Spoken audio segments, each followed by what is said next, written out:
Hello students, today we are going to start 9th chapter discount and commission. डिस्काउंटबद्दल तुम्ही ऐकलेलंच असाल. आपण जेव्हा मार्केटमध्ये जातो काही पण वस्तू खरेदी करण्यासाठी त्यावेळेस तुम्ही बघत असाल पुष्कळ ठिकाणी डिस्काउंट असते. मोबाईल शॉपिंगमध्ये गेल्यानंतर मोबाईल शॉपिंगवर डिस्काउंट मिळतो, मोबाईलवर डिस्काउंट मिळतो. टी व्ही वगैरे परचेस करण्यासाठी तिथे पण डिस्काउंट मिळतो. तर हा जो शॉपिंग कपडे वगैरे करताना तिथून डिस्काउंट मिळतं. हे डिस्काउंट कसं कॅल्क्युलेट करायचं आता आपण या चॅप्टरमधून बघूया. डिस्काउंट कसं कॅल्क्युलेट करायचं. तर सर्वात आधी लेट्स रिकॉल म्हणून तुमच्या टेक्स्टबुकमध्ये दिलेला आहे. लास्ट इयर तुमचा हा टॉपिक झालेला होता. जसं cost price, selling price, profit, loss हे सर्व तुम्ही शिकलेलं आहात.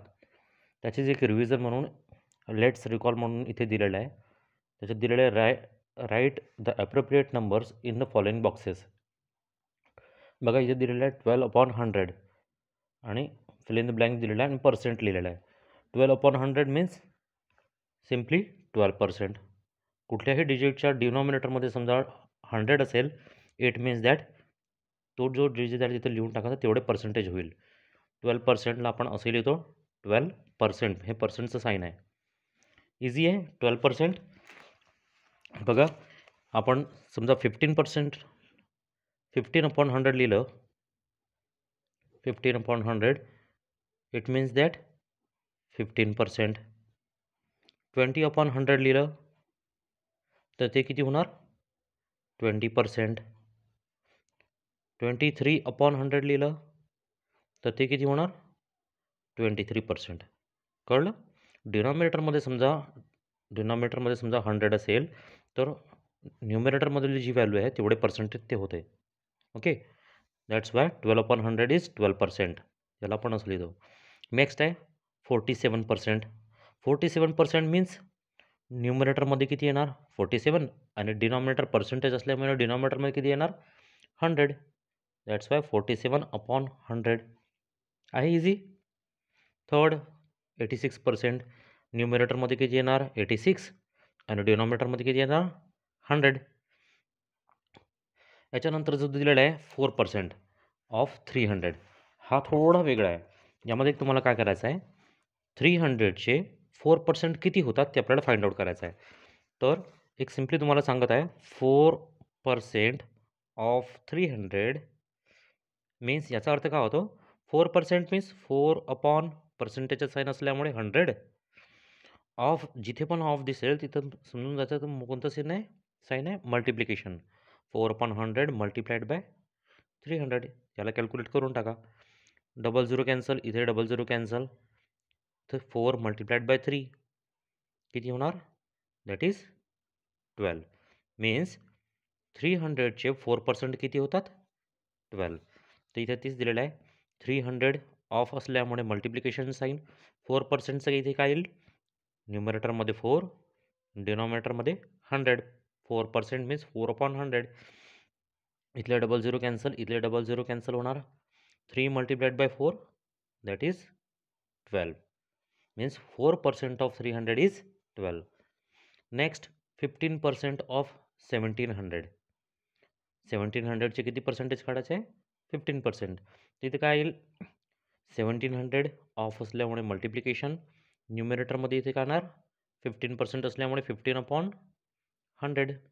इथे पण तसंच होणार 00 काय होईल कॅन्सल. नंतर 17 मल्टिप्लाइड बाय 15 जेव्हा तुम्ही हे कराल त्याचा आन्सर किती येणार 255.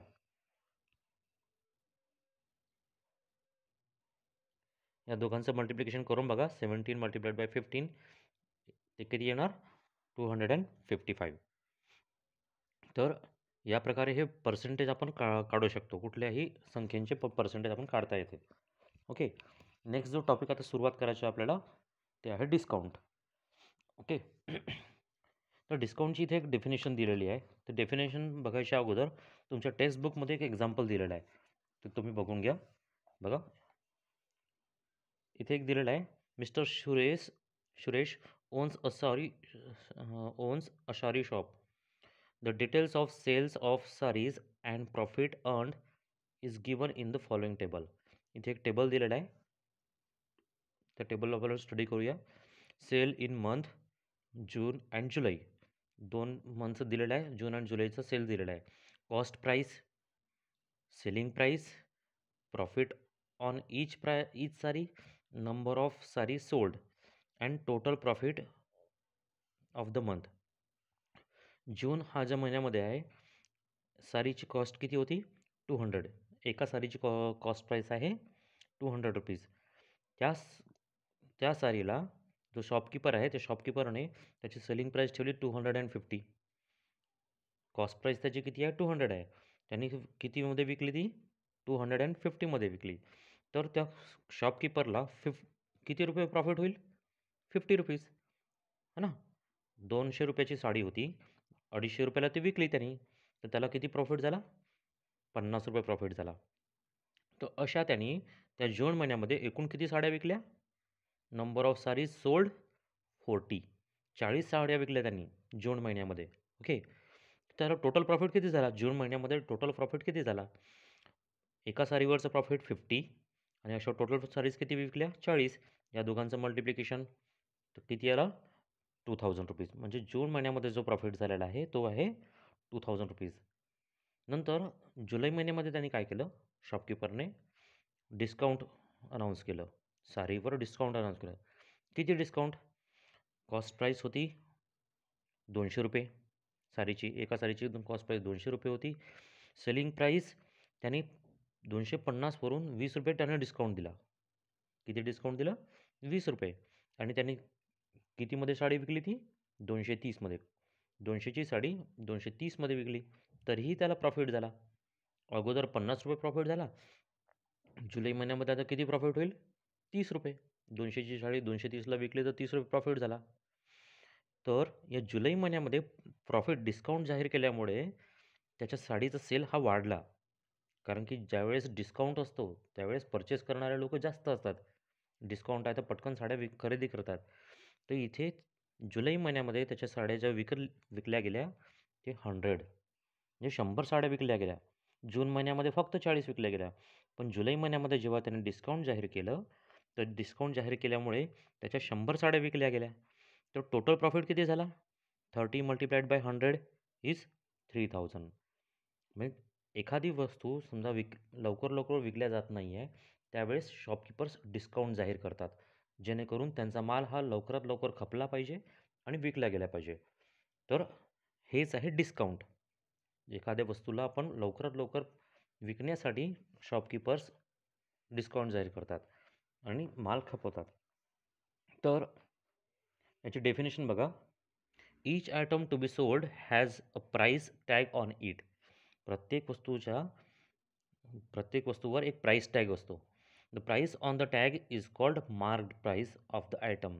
त्या आयटमचं जे प्राईस लिहिलेली असते त्याला आपण म्हणतो मार्क्ड प्राईस. तर इथे बघा, तुम्हाला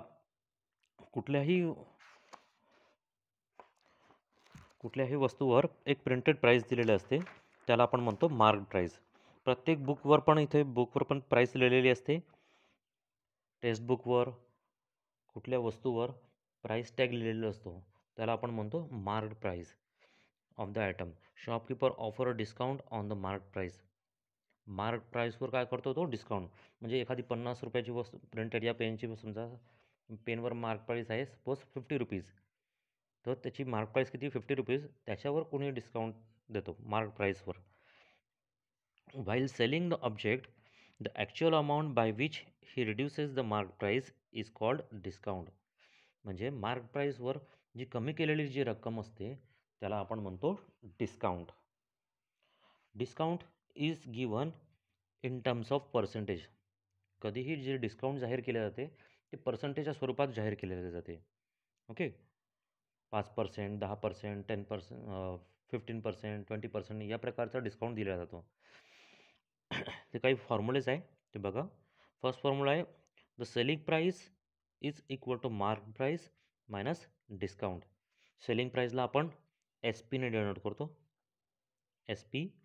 मार्क प्राईसला MP minus discount. Okay.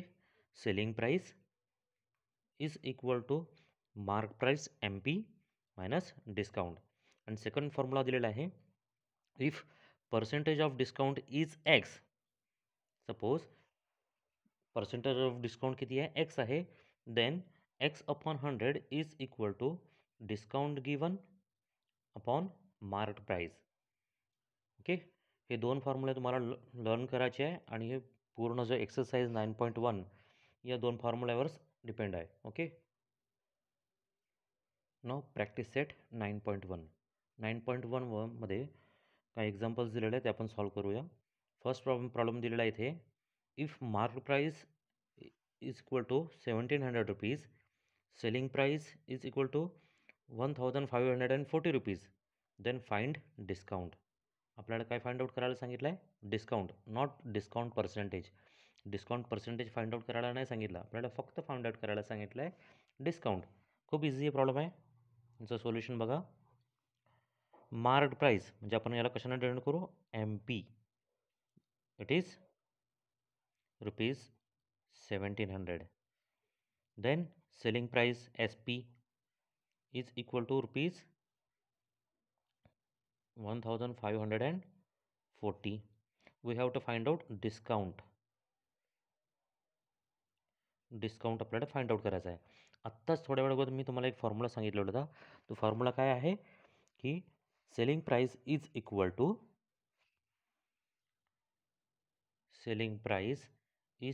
To mark price minus discount. या फॉर्म्युलाचा यूज करून आपण याचा डिस्काउंट फाइंड आउट करू शकतो. डिस्काउंट फाइंड आउट करण्यासाठी डिस्काउंटला आपण लेफ्ट हँड साईडला घेऊन जाऊया आणि सेलिंग प्राइसला राईट हँड साईडला. तर हा मायनस साईन इकडे येईल ना, तर तो होईल पॉझिटिव्ह. मीन्स डिस्काउंट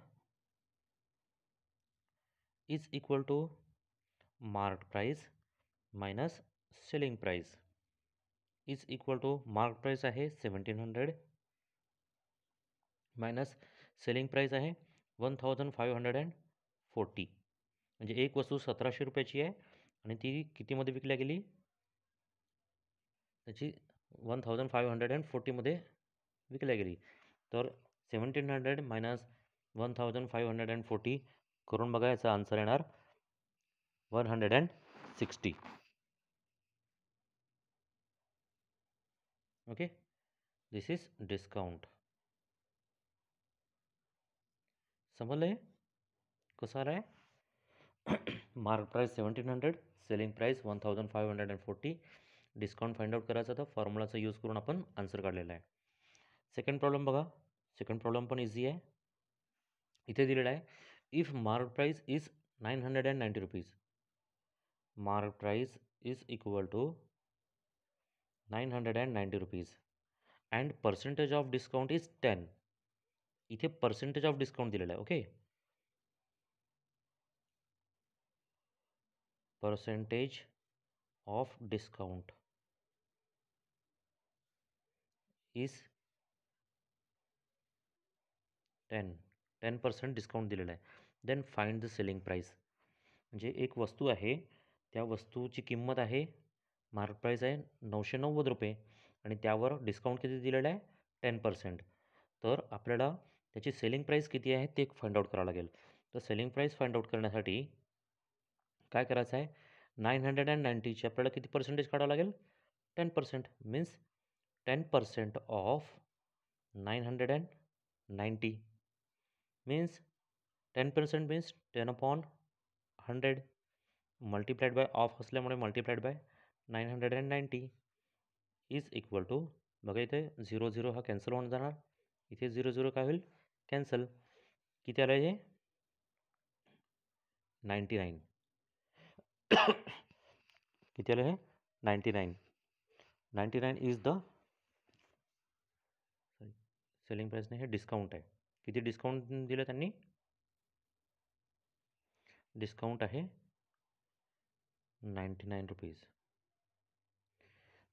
त्याची मार्क प्राइस होती 990, त्यावर त्यांनी किती डिस्काउंट दिलं, 10%. 10% म्हणजे झाले ते 99 रुपीज. तर सेलिंग प्राइस किती होणार, selling price is equal to mark price minus discount. Mark price 990 minus discount is 99. आताच आपण फाइंड आउट केलं बघा, डिस्काउंट फाइंड आउट केलं 99 रुपीज. मायनस करायला 990 मायनस 99 इज 891.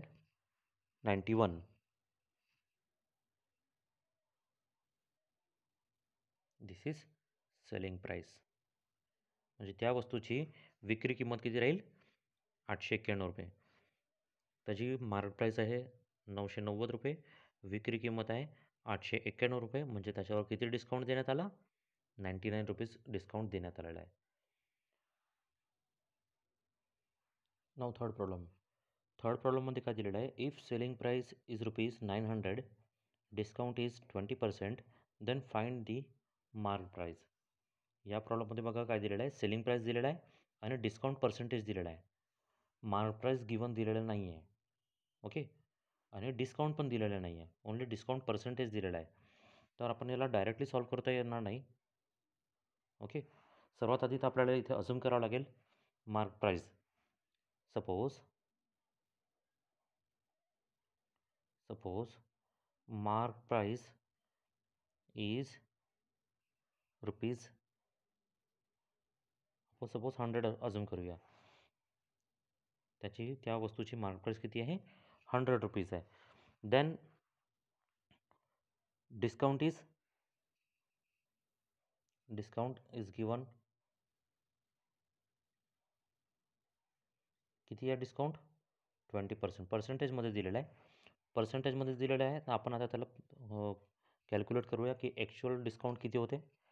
ते कॅल्क्युलेट करण्यासाठी एक फॉर्म्युला मी तुम्हाला सांगितलेला होता. तो फॉर्म्युला काय होता? If the percentage of discount is X, लिहून दिलेलं होतं. If the percentage of discount is X, then X upon 100 is equal to discount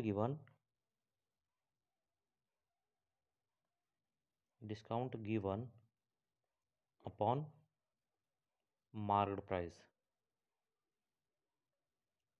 हा फॉर्म्युला तुम्हाला मी लिहून दिलेला होता. ओके, यामध्ये एक्स काय आहे? Discount percentage. तर व्हॅल्यूज पुटअप करूया आपण. एक्सची व्हॅल्यू किती येणार इथे? 20 upon 100 is equal to discount given, आपल्याला माहिती नाही आहे तर हा ॲज इट इज जसंच राहील. डिस्काउंट गिवन हे आपल्याला फाइंड आउट करायचं आहे. अपॉन मार्क प्राइस किती अजून केलं आपण? 100 रुपीज. इथे येईल 100. क्रॉस मल्टिप्लिकेशन करूया. 20 multiplied by 100 upon 100 is equal to discount. Okay, 100 इकडे मल्टिप्लिकेशनमध्ये गेला, 100 कॅन्सल. किती आन्सर आला? 20. मीन्स ज्यावेळेस मार्क प्राइस 100 रुपीज असेल त्यावेळेस डिस्काउंट किती आहे? 20 rupees. Okay, discount is 20 rupees. Then discount is 20, then what is selling price? The selling price is equal to mark price minus discount. Okay, हा formula तुम्हाला माहिती आहे. आपल्याला मार्क प्राइस आता अझूम केलेली आपण किती आहे? 100. डिस्काउंट किती निघालेला आहे? 20. तर त्याची सेलिंग प्राइस किती होणार? 100 minus 20 is 80. This is selling price. Okay, पण हे सर्व काय अजम्पशन सुरू आहे. आपण सपोज अजूम केलं होतं की मार्क प्राइस 100 रुपीज आहे, डिस्काउंट 20% गिवन दिलेलं आहे. हे प्रॉब्लेममध्ये दिलेलंच आहे. 20% डिस्काउंट, 100चे 20% किती होतात? 20. म्हणजे त्याला डिस्काउंट किती दिलेलं आहे? 20. तर त्या कंडिशनमध्ये त्याची सेलिंग प्राइस किती होणार? 80 rupees. Now if the selling price is 80 rupees, if the selling price is 80 rupees. Okay, if the selling price is 80 rupees, then the marked price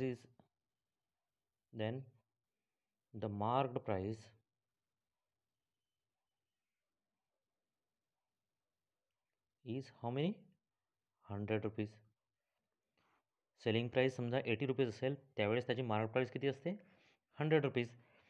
okay. Then जर समजा 80 रुपीज आहे त्याची सेलिंग प्राईस, तर त्याची market price किती आहे? 100 rupees. आणि at the same condition त्याची जी कॉस्ट आहे सेलिंग प्राईस इथं दिलेली आहे 900 रुपीज. ओके. तर त्याची आपण मार्केट प्राईस काय अजूम करूया? एक्स. सपोज 80 रुपीज काय आहे सेलिंग प्राईस काढली आपण, ज्यावेळेस ती 100 रुपीज त्याची काय असते? मार्केट प्राईस असते.